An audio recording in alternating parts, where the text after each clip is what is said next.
Hello class second.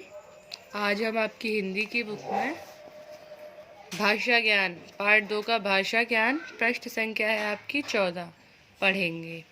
तो चलिए सीखते हैं कैसे करना है।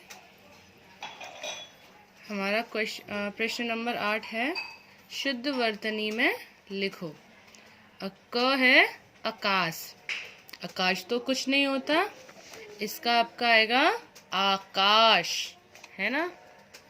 आ का श। नेक्स्ट है रास्ता। रास्ता जो है वो होता है आपका रास्ता, यानी कि जो आपका स है वो आधा आएगा।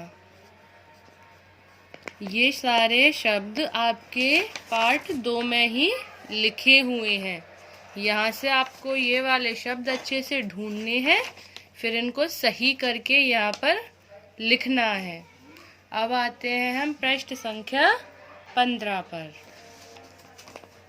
देखिए यहाँ प्रश्न आपका है 9, उचित स्थान पर विराम चिन्ह लगाकर वाक्य दोबारा लिखो, है ना। हमें कुछ यहाँ पे वाक्य दे रखे हैं जहाँ पर कुछ इनके चिन्ह लगाने हैं कि इनके बीच में या इनके आखिरी में कौन कौन से चिन्ह लगेंगे। तो आपका क वाला सेंटेंस है, आप घंटी की आवाज सुन रहे हैं। यहाँ इस कहानी में एक प्रश्न की तरह इसको पूछा जा रहा है, लेकिन इसके अंदर कोई भी प्रश्न वाला शब्द, प्रश्नवाचक शब्द यानी कि नहीं है। जैसे क्या, कब, क्यों, कैसे, इस तरीके के प्रश्नवाचक शब्द नहीं है। लेकिन कहानी में वो आदमी सबसे पूछ रहा है, क्या आप घंटी की आवाज सुन रहे हैं। तो इसलिए हम यहाँ पर प्रश्नवाचक चिन्ह लगाएंगे, है ना। ख वाला वाक्य है आपका, राजा ने पूछा, मेरे सिपाही आकाश पर कैसे चढ़ेंगे। यहाँ पर राजा किसी और से बात कर रहा है और पूछ रहा है।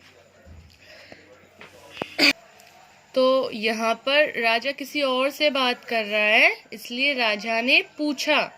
तो इसके बाद हम कॉमा लगाएंगे क्योंकि वो किसी और से पूछ रहा है।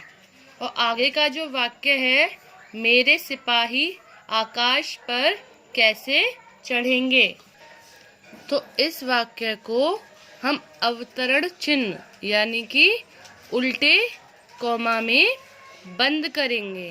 अब देखिए बेटा, मेरे सिपाही आकाश पर कैसे चढ़ेंगे, यहाँ प्रश्नवाचक शब्द भी दे रखा है, तो इसलिए हमने यहाँ पर प्रश्नवाचक चिन्ह भी लगाया है। ये पूरा वाक्य एक ही है, इसलिए इसको लास्ट में भी 2 उल्टे कॉमा में बंद किया है। अब आपका ग वाला है, महाराज, कोई आदमी आकाश पर नहीं चढ़ सकता। यहाँ पर कोई और आदमी है जो महाराज को बुलाकर कह रहा है, महाराज। तो इसके बाद हमने लगाया विस्मयादि बोधक का चिन्ह, कोई आदमी आकाश पर नहीं चढ़ सकता।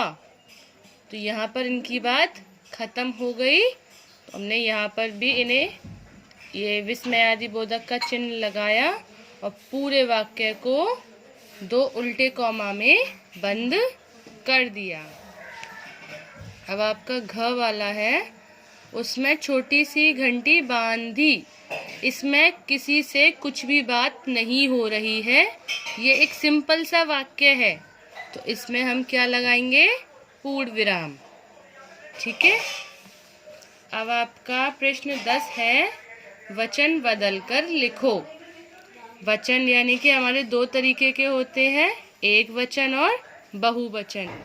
पतंग ये आपका एक वचन है, जब हम इसका बहुवचन बनाएंगे तो ये हो जाएगा पतंगें, है ना। अब आपका ख है डाली, है ना।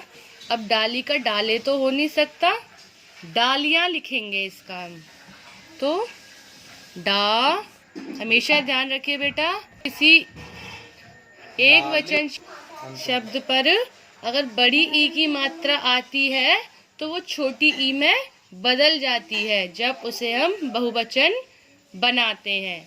अब जैसे डाली, तो ल पे ई की मात्रा है, जब इसे हम बहुवचन में बदलेंगे तो ये हो जाएगा डालियाँ। जो आपकी बड़ी ई की मात्रा थी वो छोटी ई में बदल गई। इसी तरीके से आपको बाकी के करने हैं। अब आपका है आगे का वर्ण विच्छेद करो। क है मजदूर, है ना। अब देखिए इसको कैसे करते हैं। सबसे पहले हम म लिखेंगे, ठीक है। अब म में अ का स्वर है, म से अ का स्वर हटाने के लिए हम माँ के नीचे हलंत लगा देंगे, जिससे माँ बाप का आधा रह गया। अब इसमें कोई भी अ का स्वर नहीं है, जो कि यहाँ पर आ गया। अब आएगा ज, ज लिखा। इसी तरीके से जा के नीचे भी हलंत लगा देंगे और यहाँ आ गया अ। फिर हम द लिखेंगे। अब दा के नीचे किसकी मात्रा है? ऊ की, तो हम यहाँ लिखेंगे ऊ। उसके बाद र लिखेंगे। रा के नीचे भी इसी तरीके से हलंत लगा के अ लिख देंगे, ठीक है। फिर आपका आगे है सिपाही। अब देखिए स पर इ की मात्रा है, पहले हम स लिखेंगे, स के नीचे हलंत लगाएंगे। अब इसके बाद हम अ नहीं लिख सकते क्योंकि इस पर इ की मात्रा है, तो हम लिखेंगे इ। उसके बाद पा है, तो पहले लिखेंगे हम प के नीचे हलंत लगाएंगे। अब आ की मात्रा है, इसलिए हम यहाँ लिखेंगे आ। उसके बाद ही, तो पहले लिखेंगे हम ह के नीचे हलंत और फिर ई। इस तरीके से बाकी के आपको खुद से करने हैं। फिर आपका आखिरी में है एक सुंदर सी पतंग बनाकर उसमें रंग भरो। यहाँ पर आपको एक पतंग बनानी है अच्छी सी, उसको अच्छे से कलर करना है पेज नंबर 15 पर। यह आपका होमवर्क है। ये सारी एक्सरसाइजेज आपको अपनी बुक में ही करनी है। Okay kids, bye.